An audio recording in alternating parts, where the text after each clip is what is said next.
जय माता दी, जय परशुराम। सभी भू ब्राह्मण देवता, विप्र ब्राह्मण देवताओं को प्रणाम। आप मेरे इन शब्दों को समझें। मैं आशा करूंगा कि इन शब्दों को पूर्ण रूप से आप विचार करेंगे।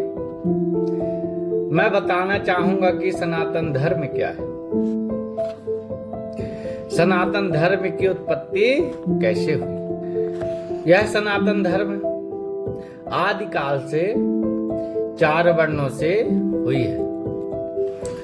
4 वर्ण ब्राह्मण, क्षत्रिय, वैश्य, शूद्र हैं।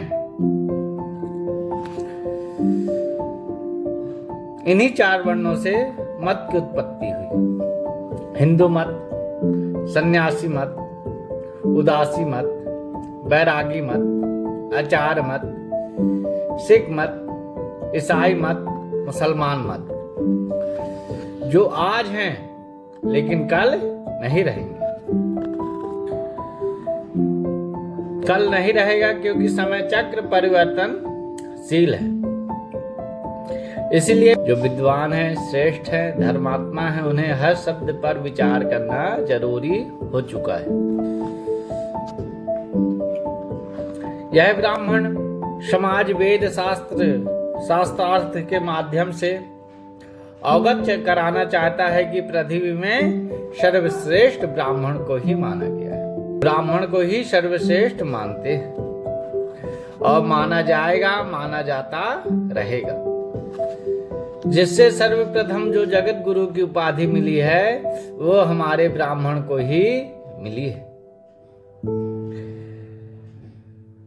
सर्वप्रथम जो जगत गुरु की उपाधि मिली थी वो सिर्फ ब्राह्मण को ही उपाधि मिली थी।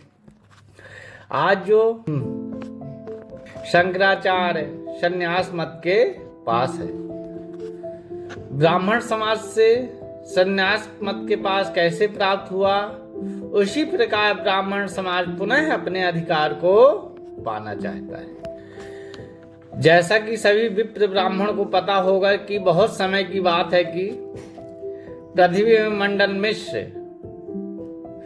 को सर्वप्रथम ब्राह्मण समाज द्वारा जगत गुरु की उपाधि प्राप्त हुई थी।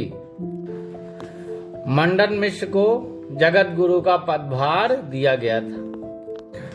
उसी समय एक सन्यासी मत जो शंकराचार्य के मत से जाना जाता था, जो उस समय ब्राह्मण समाज द्वारा जगत गुरु के पद पर आसीन हो गए थे। उस समय शंकराचार्य ने शास्त्रार्थ करने के लिए प्रेरित किया कि मेरे साथ आप शास्त्रार्थ करें, और शास्त्रार्थ करना पड़ेगा यदि आपको जगत गुरु के पद पर रहना है तो। यह पद महान तपस्वी एवं महान विद्वानों को दिया जाता है। इसलिए आप मुझसे शास्त्रार्थ करें, मेरे प्रश्नों का उत्तर दें। अगर आप सही उत्तर नहीं दे सके तो आपको इस पद से अलग होकर संन्यास मत के अधीन होना पड़ेगा, शंकराचार्य मत के अधीन होना पड़ेगा। ब्राह्मण समाज विद्वान से शंकराचार्य को यह उपाधि प्राप्त हो गई, क्योंकि शंकराचार्य जी ने अपने प्रश्नों का सही उत्तर नहीं माना था। इसलिए मंडन मिश्र को शंकराचार्य के अधीन होना पड़ा। इसी प्रकार ब्राह्मण समाज अपने अधिकार को पुनः प्राप्त करना चाहता है। सन्यासी शंकराचार्यों से शास्त्रार्थ करके गुलामी से आजाद होना चाहता है और धर्म की रक्षा करना चाहता है। पाखंड रूप अंधकार को मिटाकर सत्य रूप प्रकाश को लाना चाहता है। सन्यासी रूपी मत जो दुनिया का हर वस्तु त्याग कर दिया हो, उसे जगत गुरु होना ही नहीं चाहिए। इसीलिए पाखंड रूप अंधकार को मिटा सभी भू ब्राह्मण देवता, विप्र ब्राह्मण देवता जागो और अपने अधिकार को पुनः पाओ। अधिकार प्राप्त करो और सन्यासी रूपी मत से, गुलामी से आजादी पाओ। ब्राह्मण अपने अधिकार को पुनः पाना चाहता है, पुनः अपना जगत गुरु पद पाना चाहता है। हमारे जितने भू ब्राह्मण देवता हैं, मेरे शब्दों को समझें और सब ब्राह्मण एकत्र होकर आओ, अपना अपना अधिकार प्राप्त करो। जय माता दी, जय परशुराम।